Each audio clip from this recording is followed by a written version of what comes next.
As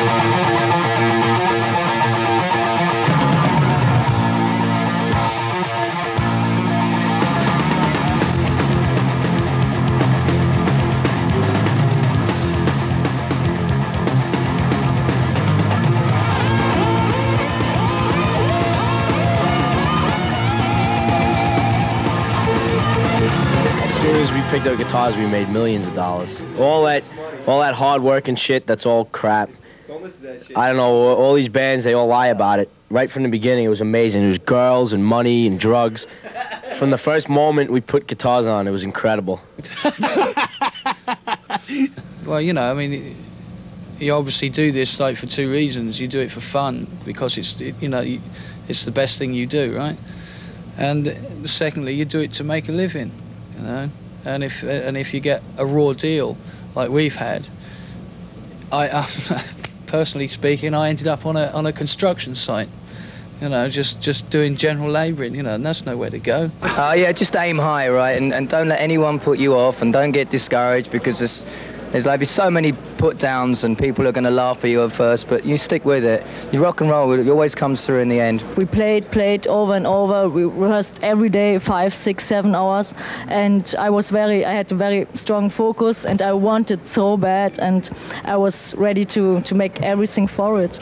And this is what I still do. During that, we did auditions for several different record companies, and we would been rehearsing for weeks, like any other band would do, you know, and then put a whole show on, and they come down, and then a week later on, we would meet with our management and you know, and see what the outcome would be. And the outcome they would come in the room and says, okay, everybody sit down, and, you know, and says, you played great, but you didn't play great enough. You know the basic truth? You can't make it without getting screwed. Don't lie to me. It's just gonna happen. You gotta love it. You gotta love it. We love it. You gotta love it. No, it's all about persistency. It's all about being a rat, a roach, something grubby, something that crawls into crevices, something that survives. You know what I'm saying? It's heavy. It's just heavy. And you know in your blood, if you have blood, you know, I don't know, if you have somebody else's blood, I don't know, AIDS in your blood, I don't know, something. Anyway, if you have it in your blood, you know it's there and you do it, and that's just the way it is. And if you don't, well, then go sell donuts.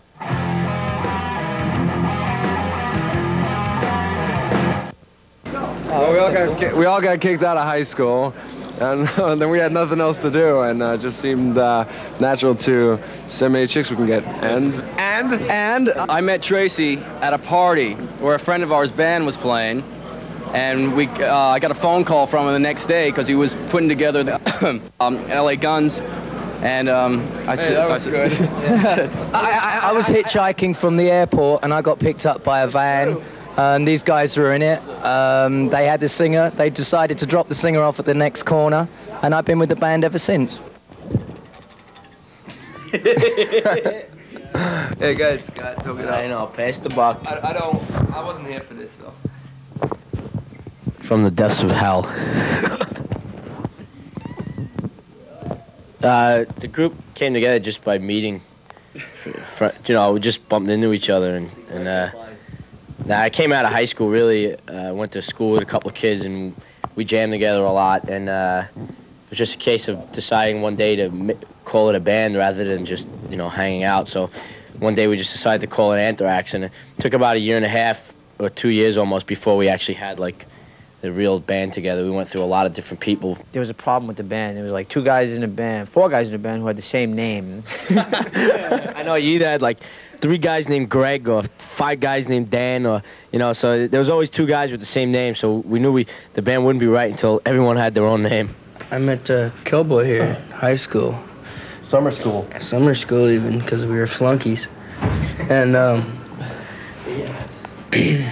and I decided to try a little heavy metal with this little rat-a-tat band he had going, and it turned out to be something pretty cool.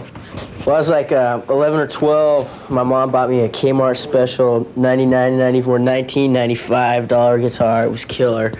And I heard Angus Young, and that was it. Corrupted me. I went out and found the people that I needed, that thought the way I wanted to think, and do the show that I wanted to do, and play the music that I wanted to play. So it was a matter of finding the right people, and I just put ads in the trade, and slowly but surely found the guys, you know. And some people weren't right, and they were out, and until it got to the point where it is now. Darryl, tell the kids out there what kind of difficulties you had, just how you got started, that whole deal. I think they really want to know.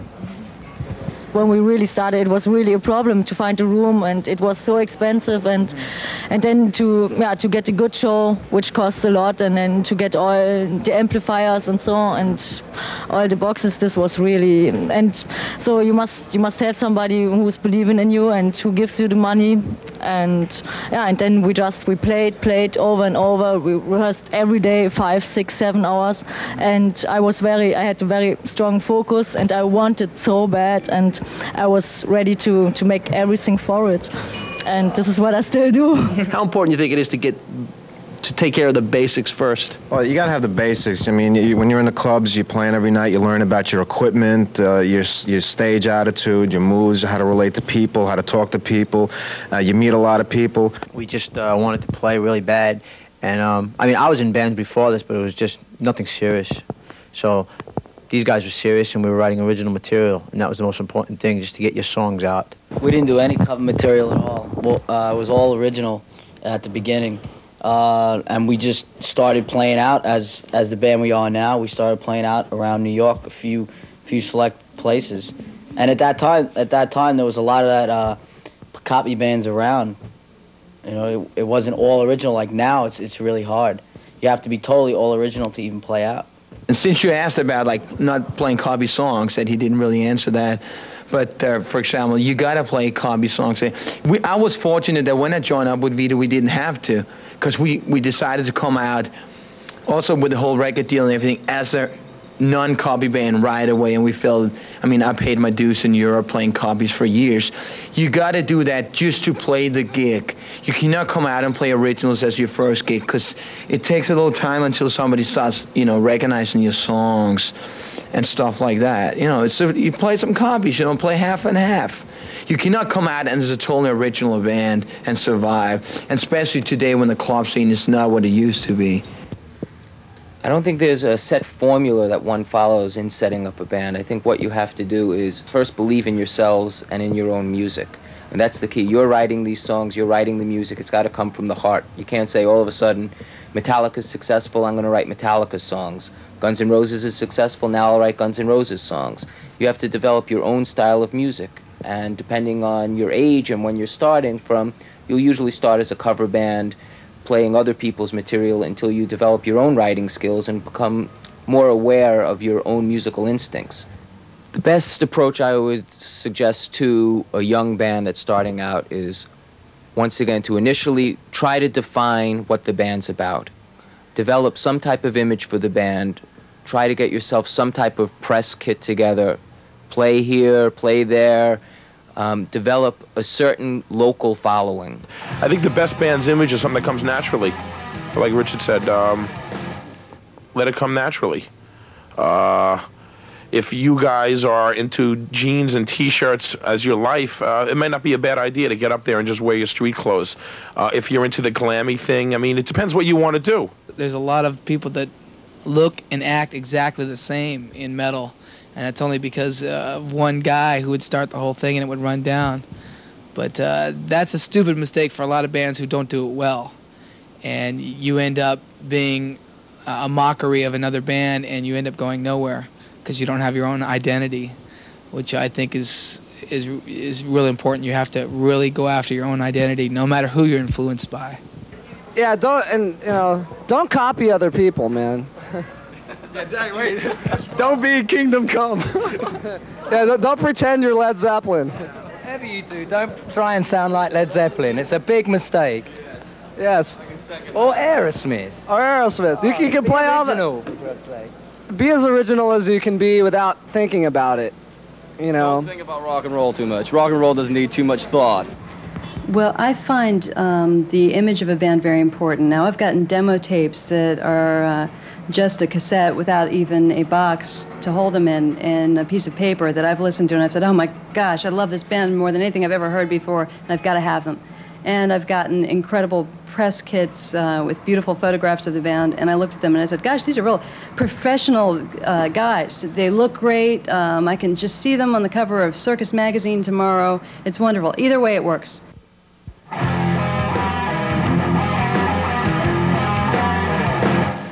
Make demos.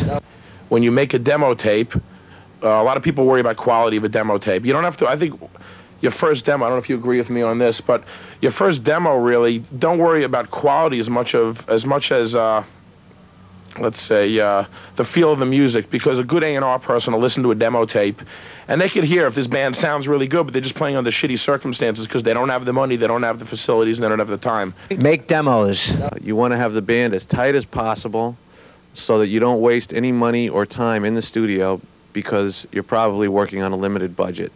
The best number of songs to put on your demo tape is 3. Pick the 3 strongest songs, the ones that get the most reaction, and try to do the best possible job. If you don't feel you can get 3 done, 2 can sometimes suffice. Make demos. Basically, as far as sending a demo to Megaforce, again, since we are selective and we are a label that really keeps our roster down to a minimum, it's going to have to be something real special. Make demos.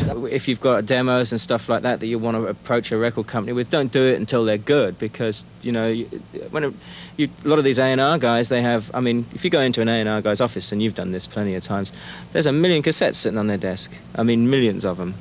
And, you know, they get to listen to them once if they're lucky. You know, I mean, these guys have thousands to listen to. So if you're going to take something in, make sure it's real good and the best that you've got to offer. You know, I mean, it's worth waiting. It's worth making that one chance good, because the next time your cassette occurs on his desk, he's probably not going to listen to it. Yeah, if he didn't like the first one, he's probably going to throw it. So yeah, don't send them rubbish. Yeah, you can get an automatic pass on the second time. Right? Yeah, You know. just because they remember the name and go, yeah, I threw that in the bin. Make demos. You might say, well, how am I going to make a good demo tape with $1,000 or $1,500, whatever you may have to work with?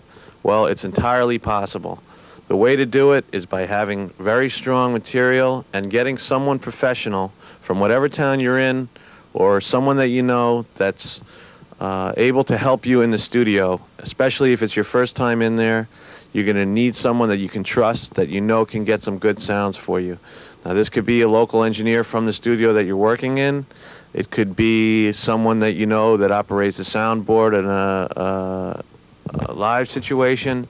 But it's very important that you have somebody that you feel confident and comfortable with. Make demos. If you really like a band and you're really into them and you think that you like what's happened in their career, look at the back of the album and see what company that is. There's usually an address. If not, it's usually in New York, Los Angeles, or one of the European countries. You'll find out very quickly. And you can call up and talk to those people, find out who you should send a tape to.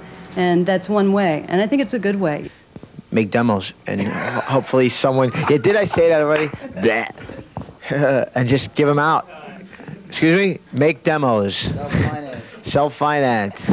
If you send a tape in, remember to write your name on it, write your phone number on it, on the actual tape. So if somebody listens to it and goes, this is beautiful, I love this, they don't know who to call. So, you know, put your name down. Put your name down on the tape. Be patient. It's great to make follow-up calls, and that is important too, because if you just get the tape and there are no follow-up calls, you have a tendency to put it to the side and you may listen to it a year after it comes in. Keep doing demos. Demo 1, 1985, Demo 2, 1986, Demo 3, 1987. Let them see the progress you're making. It is good to have new songs each time. I want to know that you're still writing songs. Sometimes I've gotten a demo that's had the same 3 songs on it. I got the 1986, 1987, 1988 version, but there's the same 3 songs. And each time they played those 3 songs better. But then I wondered, if I give them a contract and they've got to do 10 songs in an album, can they? And then what about album number 2? So try to show, you know, that you're prolific, that you can write a lot of material and that you're there. And if you become a 100,000 copy seller tomorrow, that maybe you can put out an album in another 6 months and make just as much money and keep the thing going. Persistence, diligence, playing out live. Just keep trying, I think, and more than anything else, keep sending it to different people and keep watching what's happening with other bands around you, and I think you can get there. What's a way to generate a buzz that will make somebody pay attention to my tape, as opposed to just sending it in blindly to a record company? Well, one very important thing is to build a local following. A good way of selling your fans is to service them with the same demos that you're servicing the record label with. If the record label fails to see the value of those demos, then probably the fans will, if you're any good. if you have 2,000 or 3,000 demo tapes out there that's being well received by your audience, you'll get people at live shows, and you will interest record labels. I guess one of the biggest problems that young bands face is how to get started, how to start drawing attention to themselves, how to get a leg up and get going. And part of that is, how do they get into a club in the first place to start playing in front of people? And Tommy probably is, I guess, the best person to answer this, so we'll turn it over to you. Well, I figure the best way to start off is a good package, a good demo tape, and have a following. Now, the way you develop a following is to go out there and play. Your first couple of gigs is probably no money at all, but you have to go out there and want to do it and not to be discouraged at all. You have to go out there and really try and hustle your gigs in. Especially the hardest gigs are always the first ones. Getting that first gig, because it's like a catch-22. Nobody wants to book you because nobody knows about you, and you can't get known until you played around. So it's really hard. You have to go in there and really make phone calls, pester the booking agent every single day. There's a lot of bands out there that call me almost like once a week, begging me for gigs, saying they'll draw 100 people or more. And they really pass to the point where they say, hey, these guys are really going to work for the show. They want this gig, they're going to hustle for the show, and I book them eventually. So it's very important for you to build up a local following in your home state, and play as often as possible in as many places as possible. Even if they're dives, they're places you might not want to play in, but you'd be surprised how valuable that experience and building that following can be. One thing that you can guarantee is your fans. If you have the fans, you'll always have that. You know, that's what basically got us signed to Atlantic. I mean, coming to New York and seeing us sell out 2 nights in New York, you know, you can't lose that. You know, there's all words on contracts, but 2,000 kids in a club, that means something.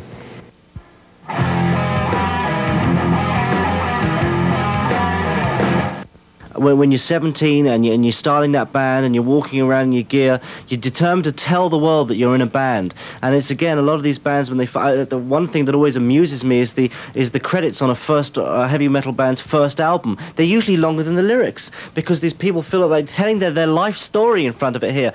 Your life story will sell yourself. If you're good enough, people want to write your story. You don't always have to write it. So coming up with a 16-page bio does not help anyone. It just does not. If you're good, we'll write about you. We'll be pleased to write about you. Our business exists on the turnover of new product. We can't sit here and sit around relying on the old guard. It would be very boring, because where are we going to be in 5 years' time? Watching the old guard dead and buried at that point with no new bands. We love new bands. Well, it's Ben Lemur and Dinah Darzan. Hello. These are people who get your faces out there all over the world in Circus Magazine.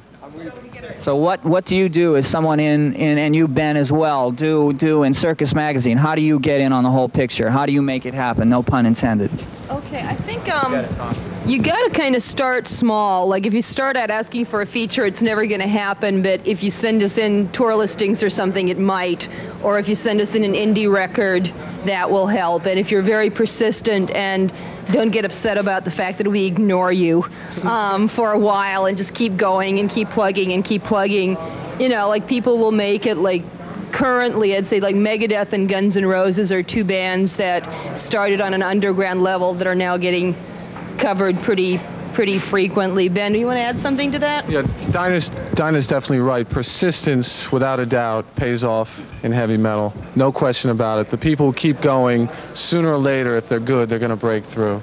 And that doesn't matter if you're coming from overseas, if you're from New York City and people aren't paying attention to the scene here, or you're from Los Angeles and there's 1,001 faces out there. So you just have to keep going. And you may get an album review when you get your indie album out. You make a video, we'll do a video review, or we'll do a quick interview with you there. Or someone like Paul Galata over here will ask you about your vocal techniques or your guitar playing for musical instruments section. You have to be persistent, and you also have to be willing to be turned off a couple of times. You just have to learn how to smile to people a lot. It makes it a lot easier. I often find out about bands just by being a fan of heavy metal, going to check out a band. I'll see a band I like.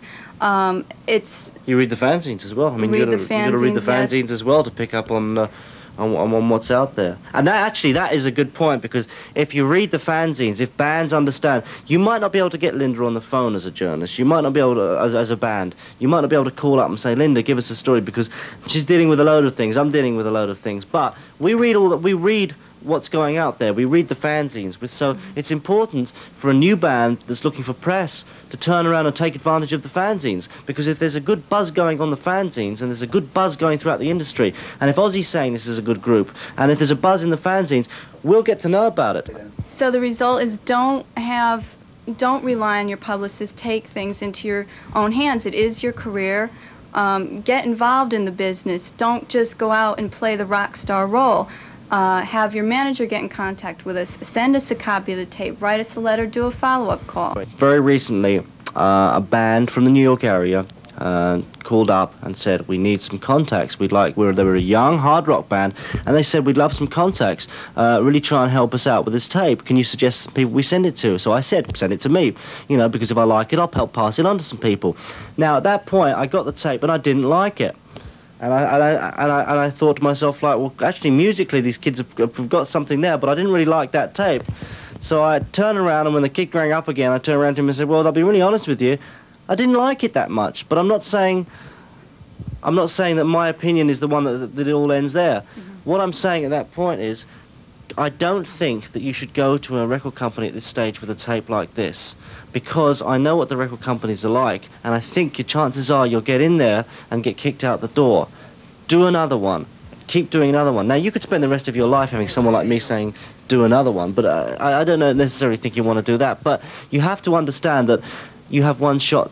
And when you go to that record company, use people's advice. If you can call a writer like Linda, or if you can call a manager, or you can call an agent, or you can call someone to get in touch with them and get an opinion on your music, listen to it, because it's valuable, because they might have something that they can say. Soak it in. They could be saying 90% bullshit, and there could be 10% good advice there. Take that 10% good advice, because ultimately, as I say, you have one shot when you go to the record company, and you can get kicked out the door as fast as you got in that door.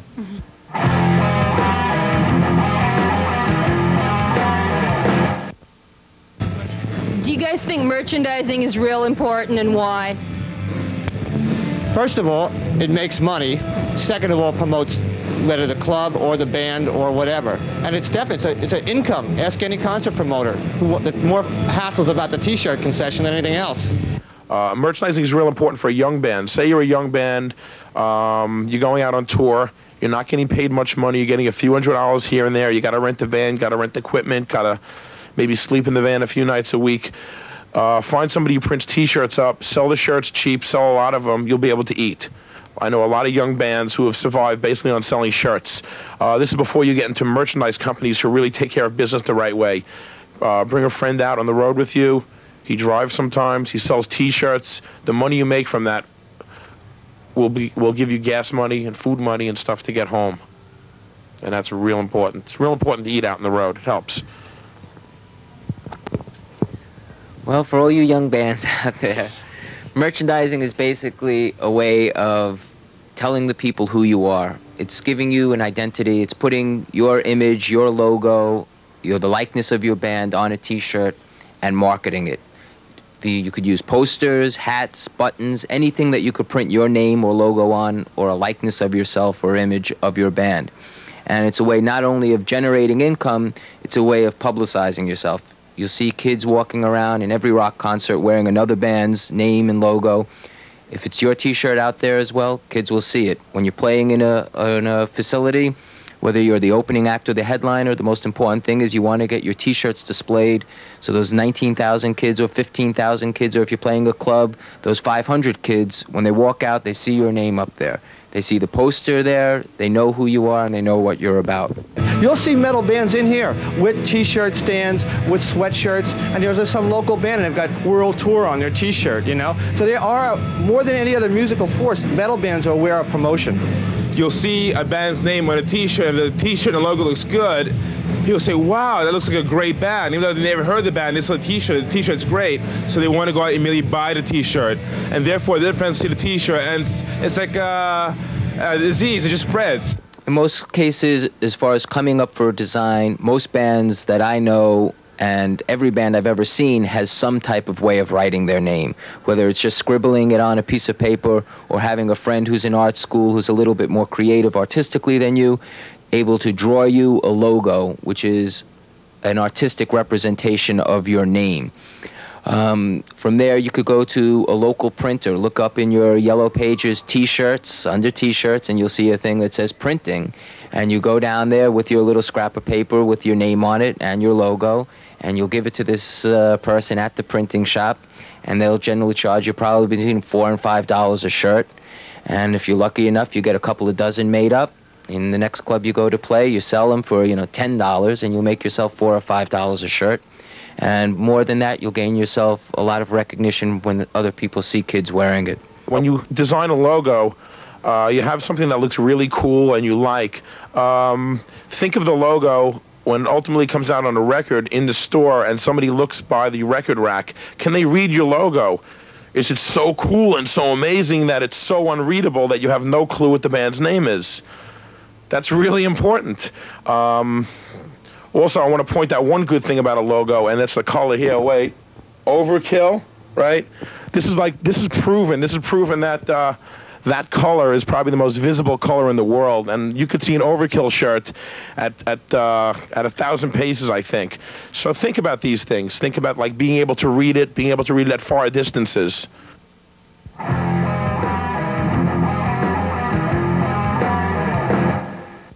Getting into the music business, everybody tells you when you're about to do it is that it's the most cutthroat, dirtiest business in the world, and most of those people are right. You got to be really aware of what's going around you, because if you're naive in any way, they'll suck you up and spit you out, and you'll be dirt, and that'll be the end of it. If you're thinking of going into the music business full-time, and you do get offered any sort of contract, for God's sake, take it to a lawyer, a music lawyer. As much fun as it may be within the music industry, the end of the day is you have to eat, you have to have somewhere to live, you have to pay rent, and you can't do that by saying, hey, I'm having a good time and I'm trying, because landlords don't buy that. Unfortunately, no matter what anyone thinks, this is a business. It's a big money-making business. I want to talk to Mike and Vito, who are the original members of White Line, about the origins of the band. They have an interesting story to tell in that they were signed to a major label and consequently dropped not too long after. And I think that this might be interesting for you, just to make sure it doesn't happen to you sometime. You, the rock and roller who may be on Metal Shop one day.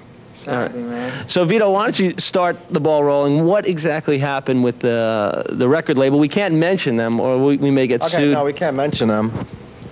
Could spell it out. No, we can't mention them. Well, me and Mike, we did the whole thing. We wrote the record, recorded it. You know, that has nothing to do with this. But we came back. We came back to the States. We got signed really quick. We got a huge deal. I mean, a lawyer handling it said that it's one of the biggest deals ever given a new band. And you know, we went and signed the papers, everything. The company was treating us like gold. I mean, they were saying, you're the next big thing. Everything. We'd go up there. They would bring us in the big meeting rooms and have all the top executives come in and everything. And everything was set, perfect. I mean, you couldn't ask for better. Big budgets, videos, everything. And then all of a sudden, like within, you know, like one day, it was, you know, you just call up and they don't want to, you know, it's like, white who? You know, we don't know anything. They totally dropped the band, never gave us a reason. I mean, it's not like they put the record out and it failed. They just never even put the record out. They just didn't want to put it out. They put it on a shelf and just left it there. I've been asked, is obtaining a lawyer the first thing an artist or a band should do? I really believe the answer is a definite yes. If you're a bagel baker, you have bagels. If you're a candlestick maker, you have candles. If you have a carpenter, you've built a desk, you get paid for the desk. When you're a band, you have some sounds which are very transitory. You have certain rights to your name, to your likeness, to your music, to your compositions, to your records, to your merchandising rights. They're put down on a piece of paper. They're put down on a piece of paper within a structure of the law. You always need a lawyer. You always need a lawyer. The thing is, when you want to go on the loo and your manager says you should go on the right loo, first get your lawyer and let him tell anything, you know, if you want to go on the left loo, on the right loo, or on the loo in the middle. You know, you always need a lawyer. No, I agree with you. No, he's being flippant about it, but to a point whereby he's saying it is very, very important, to the extent that even when you go for a crap, the lawyer should tell you what to do. I mean, otherwise you get screwed. I was asked how you find or select a lawyer. Most of my clients come to me because they've been referred to me by other clients. You can ask around this band, that band, and ask 10 bands, and certain names will constantly occur and reoccur. More likely than not, that means the lawyer is working in the particular field and is somebody you should see and visit and talk to. Can you get along with him? Can you accept and get along with his fee structure? Do you think you can establish a decent relationship? Contact the local bar association. Don't go to Jacoby and Myers for a lawyer, because they don't know what's going on. They do divorces and stuff like that. You have to get somebody who knows what's going on. You know, I worked construction until I had a lot of money, and I went to the best lawyer that there was, and he robbed me blind. But at least I didn't get ripped off on the contract. You know, I mean, he did. The price he got from me was shocked me to death. Lawyers are real expensive.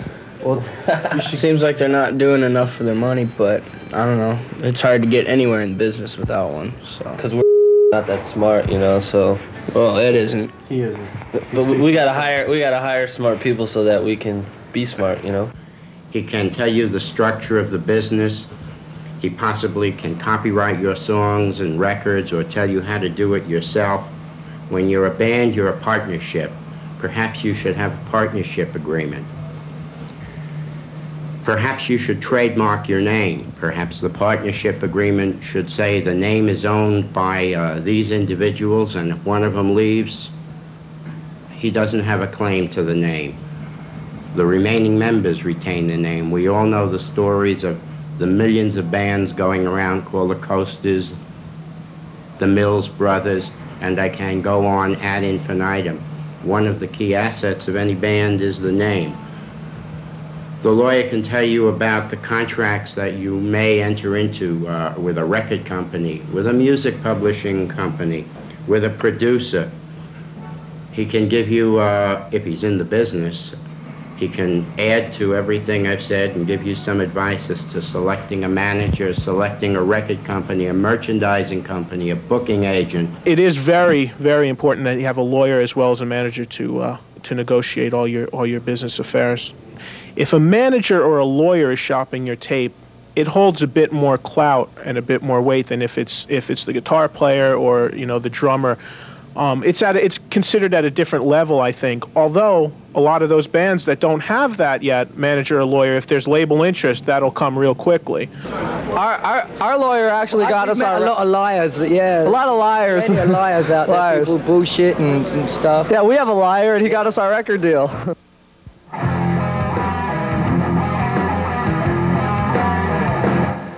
In my opinion, a good manager should have some creative insight. You have to advise the band, shall I go in this direction, in that direction? Is this song good? Shall I tour with this band or that band? You'll have to know what is good pairing. You'll have to be creative and know the difference between one sound and another.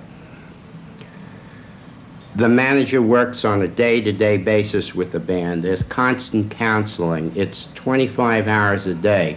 The manager is somebody the band must relate with for certain. With a good manager, someone who is out for the common interest of the band, who truly has a liking to the band, and really is looking out for their well-being as opposed to how much money he's going to make off of the deal. It's very important that it's just a good bond between those two people, because then that's going to relay into the label as well. Your job as a band, basically, if you look at it, like when you have somebody as Richard as a manager and you're a big band and you're selling lots of records, your job is to be a band, to go on stage, to perform, to entertain, to write music, to be creative, to do that shit. Not to worry about, oh man, is our rec company getting posters up in the store? Or, oh man, is our tour manager going to get us food today? Or it's just stuff like that. That's your manager's job. That's why you pay him a percentage. A lot of people worry, oh, these managers, they want lots of money. Well, they do lots of work. So, you know, you got to give, you want somebody to do something for you, you got to give them something. More likely than not, the manager will be the one contacting record companies, booking agents, merchandising companies, music publishing companies. The manager will be the one who will try possibly to get you exposure on various television shows. Now, management is very important in this business, that's for sure.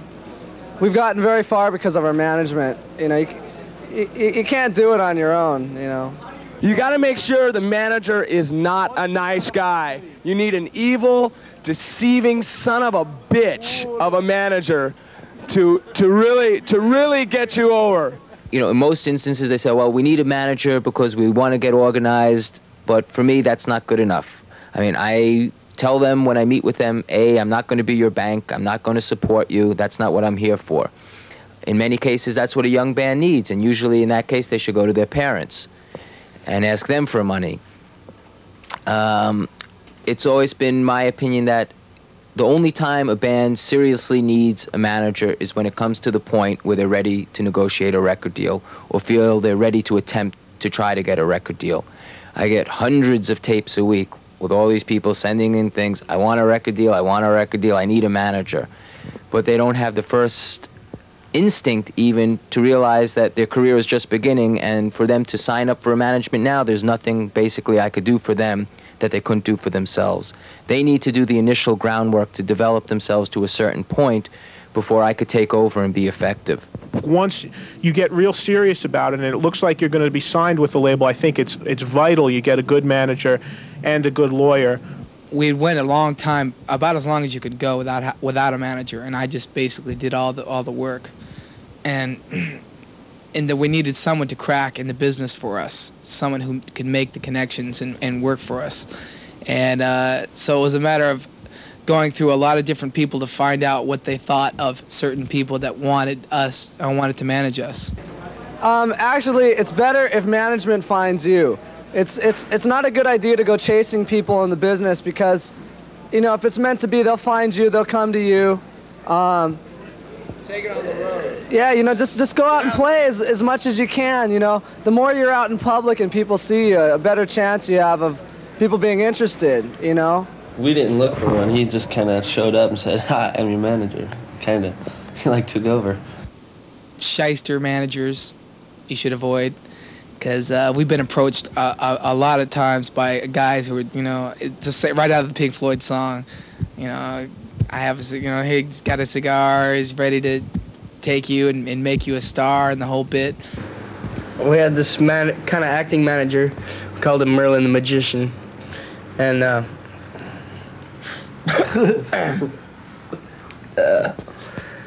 after I get rid of my green face, we used to ask Merlin questions like, how much money did we make at the show? And he'd say, you know, things are big, things are real big.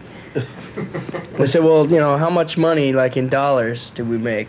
And he'd just, we'd be looking good. Things are big, yeah, we'd be looking good. Things are big, and things would be happening. And that's about all we got out of him, ever. I've been asked whether or not a lawyer should be a manager. Lawyers have been managers and are managers, and at times I've managed acts. I personally think, other than perhaps one or two at most, a lawyer should not be a manager. It's a full-time job. A manager normally has 2 or 3 or 4 or 5 clients, and he can put a lot of time into 2 or 3 or 4 or 5 clients. A management contract, if you really look at the contract, it's really going to say the manager will guide and consult with the artist in terms of advancing his professional career. That's really the meat of what a management contract is. Time available for the artist is one of the key factors that a manager has to offer, and a lawyer normally has less time. A lawyer might do business management, tax, this deal, that. but not day-to-day management. It's too tough. I happen to be involved, very involved in the independent metal field, as I call it. I'm aware of the creative aspects of it. Most of the lawyers are not. Generally, you're better off being managed by a real true manager with a track record and one or two artists who you know about, who at some level or other are established. The one thing about management is you really get really accustomed to this negative button here. You see this? You use this sucker a lot. And red, you always see a lot of red on the thing, on the little ticket tape machine here. Well, the first thing, if a band should come to me looking for management, and I should hear a tape, so to say, and I like the tape, and I see the band perform, and I feel that there is something there that I could do for the band, the initial question I have is, what do you want to do? What direction do you want to take? Where do you feel your music should go? What direction you feel your music should go? Because right now there's so many different fields in metal that the band needs to have an identity unto themselves to be successful. There has to be something a little bit different that's going to set them apart from the masses. And that's generally what I look for in signing a new band. The first job for a manager to do is to get the record company to do absolutely, the record company, the booking agent, the merchandising company, anybody who's involved in any way, shape, or form with the band's career, to get them to do as much as possible of everything that can possibly be done for the band and pay for everything themselves. And the second part of a manager's job is to do everything that they didn't do and get that done as well. The point is that there are important things that need to be done for any band career if they're really going to break. And somebody's got to do it, or else you're just fooling yourself and you're fooling your band.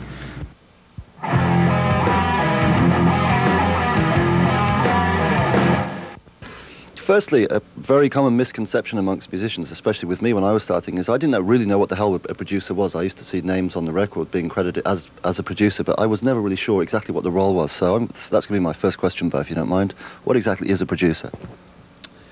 A producer would be likened to a film's director. You basically have to coordinate the musicians, you have to coordinate the studio, the manager, the A&R department at the label. You are sort of the center of the wheel, if you will. Most bands who are watching this have probably made demos by themselves with just an engineer, and it's Max's job basically to come in and whip things into shape. So give us a rundown of your role and how important you feel your role is to the end product. Well, the easiest way to judge the role is that it's an objective role, isn't it? It's to look at the band from the outside and say, well, this sucks and this doesn't suck, or this is, you know, keep doing this because everybody likes this, or whatever. A lot of bands don't do that. But I think a lot of bands would help themselves if they recorded themselves first and listened to it. You know, a lot of people rehearse day in, day out, but they don't listen to what they're rehearsing, if you know what I mean. I mean, you can't listen to it when you're playing it. You have to sort of record it, then go listen to it afterwards. I think somebody that knows how to work well with people, and somebody that can get out of the artist more than the artist really knew he had to give. Not producing in your own image. It's very easy for me to make my own record because I know how I would like for me to sound. But for me to make my record with you as the guinea pig isn't the way it should be done.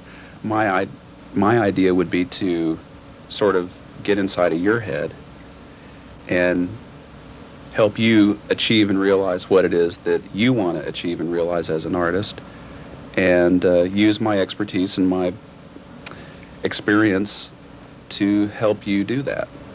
And something else people might not realise about a producer's role is I've just worked with Max, and he actually came into the studio with us and just watched us play for 2 weeks and literally ripped our stuff apart. So you have to be prepared for that, but it is important. I feel that. I didn't think so at the time when he first said, no, this is wrong. No, you didn't. Yes. You didn't at all. But I kept my mouth shut because I thought, no, this is Max Norman, he must be talking sense. And he was, actually. But you have to be prepared for that. But how do you actually go about telling a band that something's... Well, I only say anything if I've got a better idea. That's, you know, so, I mean, I cover myself like that. So or I do say things, you know, sometimes I say, I don't like that, you know, I just don't like it, you know. But hopefully most of the time I've got a better idea. So I guess the next question is, if a band's just got signed to a major label, say RCA or Atlantic, what sort of budget would they be working with? And, you know, if you could give us a breakdown of how things go, I'd appreciate it. Well, First of all, there are no hard rules about anything. The record company's there to make money. They're going to cut you the cheapest deal they can possibly cut you, with the cheapest advance or with no advance at all to the artist. So anything that you may have been reading in the magazines about so-and-so just got a $100,000 advance and everybody went out and bought a new car is probably rubbish. To work in a place like this in New York, it wouldn't be uncommon for a room like this to go for between $1,500 and $2,000 a day. And then you have all of your other expenses. If you want to rent some additional equipment, rent some additional outboard gear,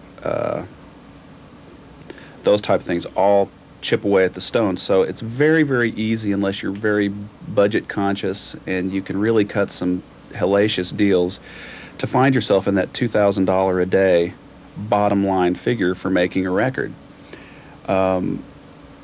Most record companies will do what they call baby bands. It'll be an all-in deal. By all-in deal, that means that the production costs, tape costs, rental costs, and the cost of paying your producer and paying your engineer all have to come out of this budget.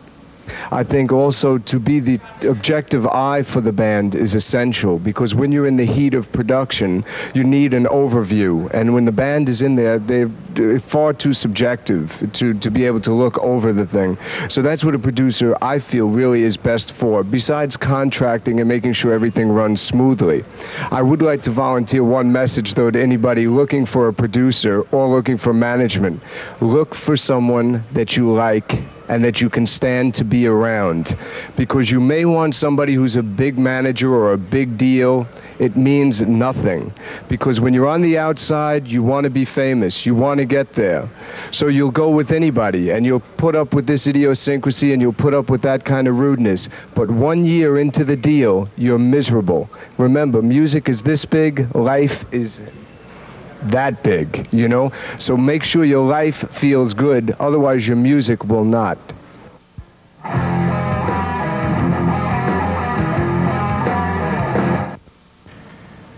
What does a record company do? First off, they acquire the record, record it, and distribute it. Then they market it. Well, marketing it will mean getting it on the radio, getting press.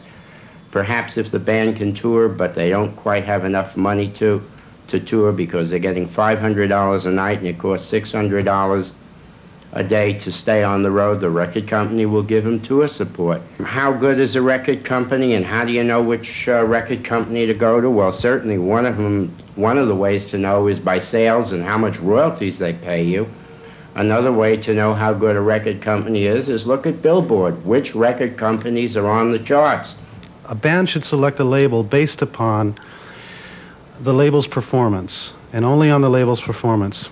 If you should actually make a notebook of labels, put down which bands are signed with which labels, how each of those bands are doing, particularly if you know bands.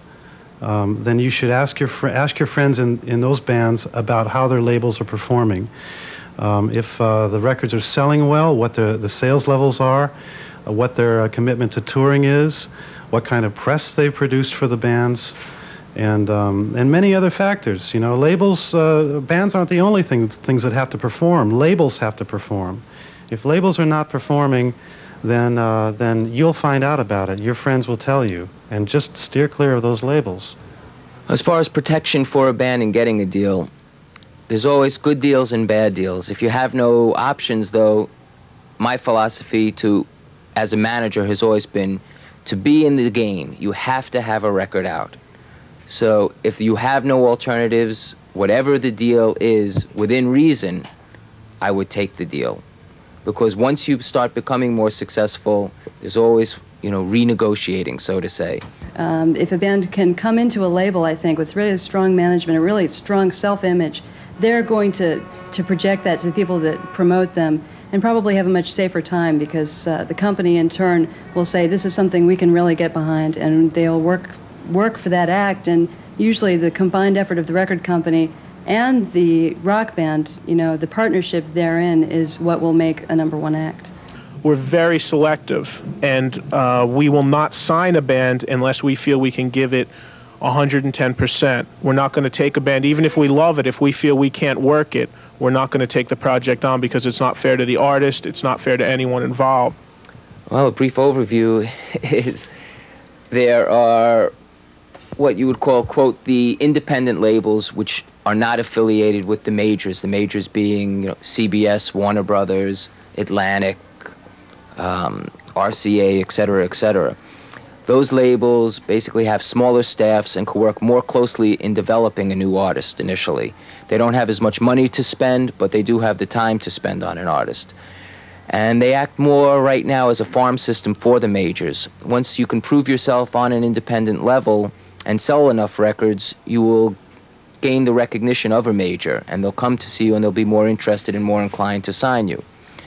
Right now, a lot of independent labels are affiliating themselves with major level record companies. And once again, similar to a sporting franchise, in that you have the major league club and the minor league system. Now you have CBS Records, and then you have their independents that are associated labels through them. Recouping is a word you want to try and keep out of your record contract. You should try to make everything non-recoupable, but unfortunately it doesn't work that way. The record company, in most instances, acts as a big bank, and they're always willing to lend you money, but very rarely are they willing to give you money unless you earn it. What we mean by recoupable is when the record company should say give you $125,000 to make a record. Before you should see any money back, you have to pay back that $125,000, and that's recouped against your recorded royalties. So say for every record you sell, you should make $1. That goes back towards paying back your record advance. In addition, if the record company should give you tour support money, once again, you have to pay that money back from your record royalties. If they give you money to make a video, you have to pay that back from your record royalties. In addition to all of that money, there's packaging deductions, there's taxes, there's free goods. So when a band should sell $400,000 or 400,000 records, very rarely will the band actually see money from record royalties. By the way, do you know what a royalty is? You haven't had one, have you? Isn't that what we've got home in England? Yeah, somewhere in some guy's bank account. Something like that, the Queen? Yeah, that's royalty, right? I haven't made any good money, you know.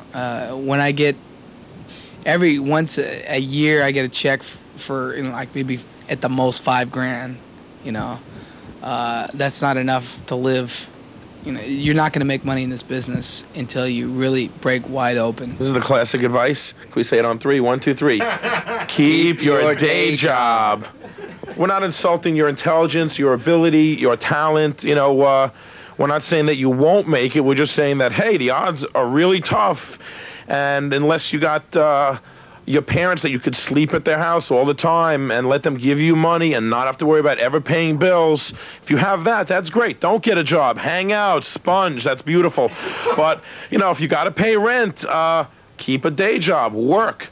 The bank at the time I had was called Mom. And she used to, Mom, I need $100 for a cymbal. I just gave you money. Get out of here. My stick broke. Get out of here. We started making money like in '86, so it took a while. Yeah. It takes a long time. If you get in this business expecting, you know, oh, I'm going to make tons of money, forget it. It's a long, hard road. Now we hang out. Now we hang out with Donald Trump. How many bands, heavy metal bands, sell 500 to 1 million copies? I'd say maybe 20, 25, as a guess. So out of all the heavy metal bands out there, 20, 25. That's of all the metal bands that release records, and then there's the thousands of metal bands that don't have record deals, and then there's the thousands and thousands and thousands of bands that are just playing locally. Almost every record deal, merchandising deal, etc., these days will have a personal guarantee clause, which basically means they're going to come after you. The nice thing is you should always try and get rid of that if you can, but the bottom line is every penny the record company spends on you, except maybe advertising and promotion, is money you officially owe them back.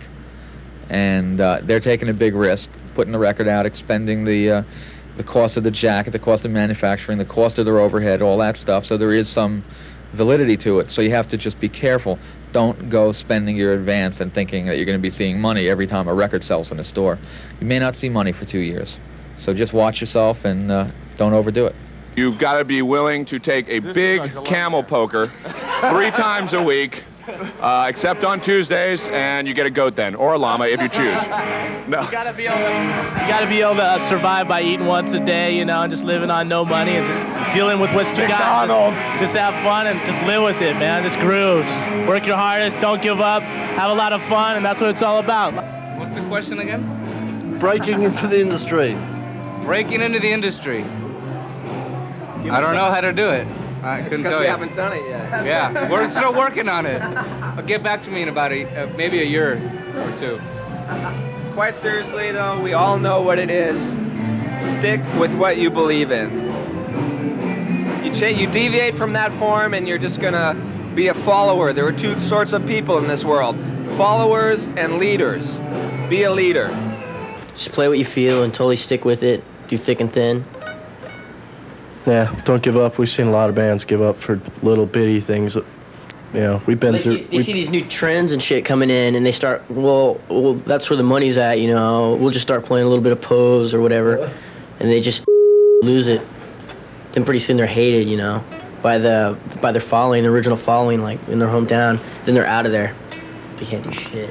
Don't show up with a cocky attitude and expect your drum rise off for the first 2 years, because you're not gonna get anywhere. Show up and show that you can play. That's all they can. I mean, it's all rock and roll. I don't know what we did that was so different that a million other bands haven't tried, you know. What it comes down to is I guess, you know, talent and timing, and just, you know, if the music you're playing is what's going to be happening in the next couple of years. You just got to stick to what you're doing and have some kind of original sound. You know, originality is the key. If you're not original, then you just should give it up and go learn how to work computers, because that's something that'll always be available as a high-paying job. But I'd just like to say, ask the boys one question: is it worth it? Yes, it is! Yes, it is! Yes, it is!